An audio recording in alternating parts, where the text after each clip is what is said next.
لیکن جو اللہ کے نیک بندے ہوتے ہیں، جو دین پر عمل کرنے والے ہوتے ہیں، جو تقوی اور طہارت کے پیکر ہوتے ہیں، وہ لوگ جو ہے دنیا کی چمک دمک اور عہدوں اور منصب جو ہوتے ہیں ان سے بالکل متاثر نہیں ہوتے، اور وہ وقت کے بادشاہ بھی ہوتے ہیں، تو اللہ کے قرآن کا فیصلہ لے کر ان کے سامنے جو ہے وہ کھڑے ہو جاتے ہیں۔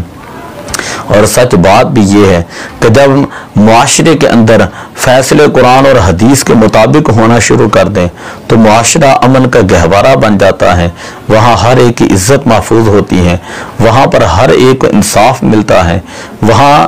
دین کی سربلندی قائم ہوتی ہے،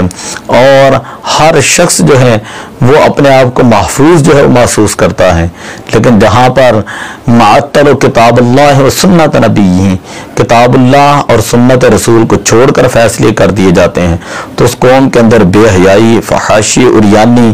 اور جو ہے قتل و غارت جو ہے وہ عام ہو جاتی ہے۔ وہاں پر